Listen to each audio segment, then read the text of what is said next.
people have so many perceptions of Africa and what it means. So what's the image that people have? You've got, you know, poor child, distended belly because they're starving.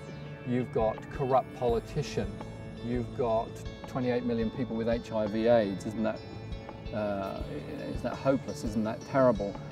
Money is donated by people to then pay for projects. So we have projects in education, we build classrooms, we get drugs, antiretroviral drugs for people with HIV/AIDS, we build a new health centre, we may even as a government fund governance projects, so we end up funding lots of different projects.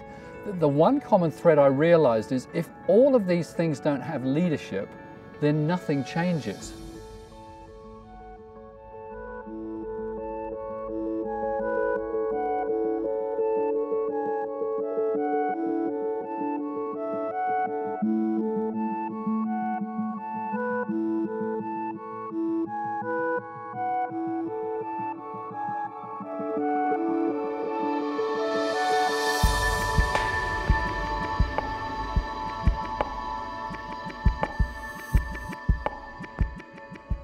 One of the things we've discovered as we're talking with people is say, what do you think about leadership? What's the need? The thing they say is we need role models. We need more role models of good leaders. So it isn't that there aren't role models of good leaders in Africa.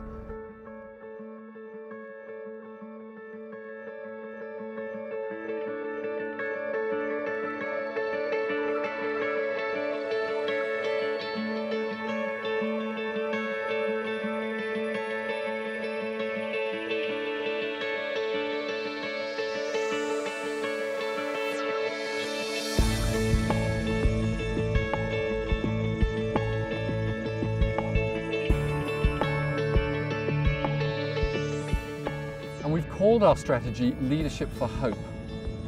Our belief is actually we can influence a generation, not just in one country, but across sub-Saharan Africa. So part of that period of time is we teach leadership. We teach the basic principles. At the end of that we say, great, now go and run a project in your community that demonstrates leadership. So what we do is we develop a generation of leaders who are already leading in their communities, and then out of that we select people who will then become trainers of leaders. In other words, they become the role models, so a generation of role models is produced. How can we take what are core principles of leadership and just offer them into the grassroots of the poorest of the poor communities in sub-Saharan Africa so that they are equipped to write their own stories? They've got the motivation. It's actually about working with people who have aptitude, have ability, and just then feeding into them some key principles around leadership.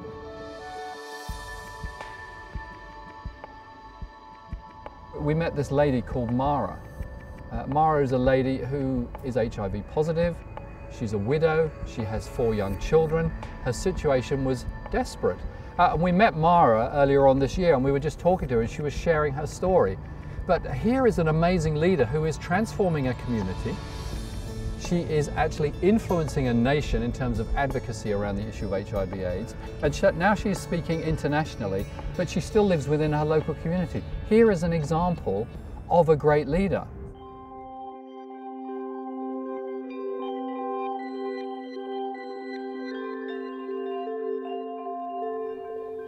Between testing positive and accessing treatment, there was a whole chapter that you had to go through. So because of that, and because I spent so much money, I started thinking about the area in which I live and say, okay, I was able to access because I had the capacity. What about the other woman who's just at home breaking rocks?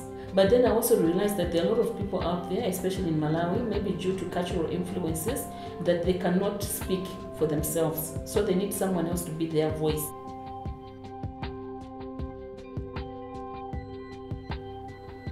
We started going to the homes of the sick people and encouraging them to go for testing.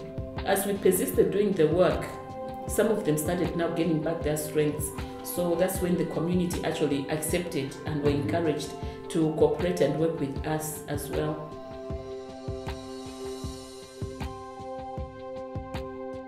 There are a lot of things that are affecting us as women. Most of us don't even know our rights. Malawi has got a very strong martial culture where the man is the know-it-all, he owns everything, you have got no say. And even if bad things happen to you, you don't know where to go. So we also come to talk to the women on those issues, and then also family planning.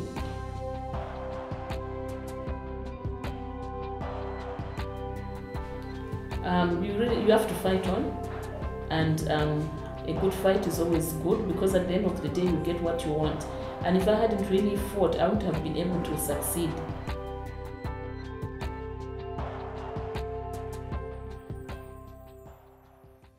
So Mara is a great example of someone who does hit the news, and what Africa needs is just more role models of Maras in this world.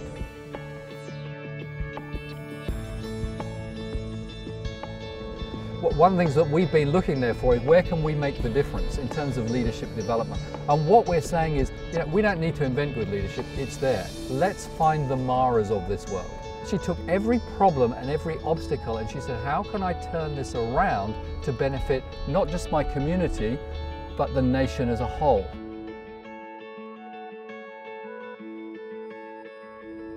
So in actually supporting emerging leaders and Leadership for Hope and the Mara project, you're actually helping Mara to train the next generation of leaders within her area. And as we run other projects, you'll be helping that person in that area to grow leaders in their districts. And together, those projects join up and change the conversation in a nation.